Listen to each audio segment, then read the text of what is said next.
Tuhan bersamamu dan bersama rohmu. Inilah Injil suci menurut Matius. Dimuliakanlah Tuhan. Pada suatu hari Sabat, Yesus dan murid-muridnya berjalan di ladang gandum. Karena lapar, murid-muridnya memetik bulir gandum dan memakannya. Melihat itu berkatalah orang-orang Farisi kepada Yesus, "Lihatlah murid-muridmu berbuat sesuatu yang tidak diperbolehkan pada hari Sabat." Tapi Yesus menjawab, "Tidakkah kalian baca apa yang dilakukan Daud ketika ia dan para pengikutnya lapar? Ia masuk ke dalam bait Allah dan mereka semua makan roti sajian yang tidak boleh dimakan kecuali oleh imam-imam. Atau tidakkah kalian baca dalam kitab Taurat bahwa pada hari-hari Sabat imam-imam melanggar hukum Sabat di dalam bait Allah namun tidak bersalah? Aku berkata kepadamu, di sini ada yang melebihi bait Allah. Seandainya kalian memahami maksud sabda ini, yang ku kehendaki ialah belas kasihan dan bukan persembahan, tentu kalian tidak akan menghukum orang yang tidak bersalah. Sebab anak manusia adalah Tuhan atas hari Sabat."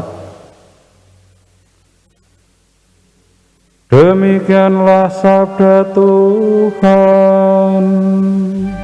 Terpujilah Kristus.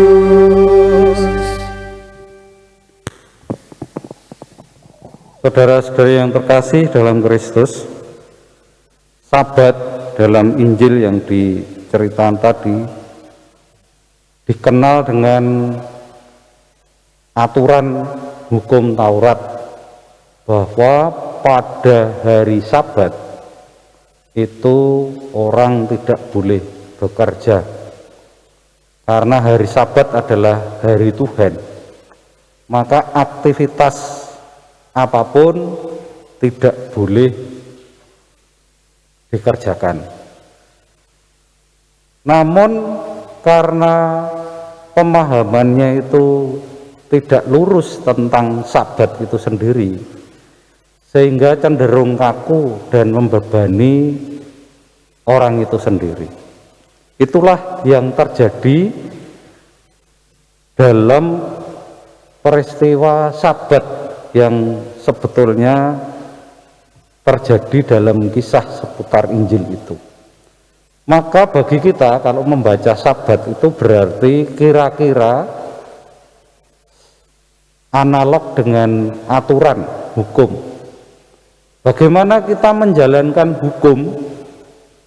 Hukum itu supaya tertib hidup manusia itu terselenggara. Sabat sebetulnya juga demikian, supaya manusia itu ingat akan Tuhan, sehingga jangan semua waktu dipakainya sendiri, tetapi ada yang diperuntukkan bagi Tuhan. Nah, demikian juga aturan sebetulnya supaya kita ini bisa hidup dalam tertib sosial, tertib keagamaan, terselenggaranya baik adanya. Namun kalau terlalu menekankan peraturan, kita bisa sangat kaku. Hidup ini bisa menjadi berbeban karena ada hukum. Kita takut bersalah, takut ini, takut itu. Nah, ketakutan yang demikian inilah yang mencekam, yang membuat hidup kita menjadi tidak bebas di hadapan Allah. Kita telah tahu banyak aturan, maka Yesus membuat supaya dalam menjalankan aturan hukum itu menjadi cair. Dengan demikian, hukum menolong kita untuk berrelasi dengan Tuhan secara lebih baik. Yang dalam Injil tadi dikatakan demikian, yang ku kehendaki ialah belas kasihan dan bukan persembahan. Anak manusia adalah Tuhan atas hari Sabat. Mari kita menempatkan Allah yang kita sembah, yang kita junjung tinggi, itu menjadi Tuhan kita atas segala-galanya, hukum kita yang tertinggi, dan hukum manusia ini menolong kita untuk menyembah dan memuliakan Allah. Dimuliakanlah Tuhan Allah sekarang dan selama-lamanya. Amin.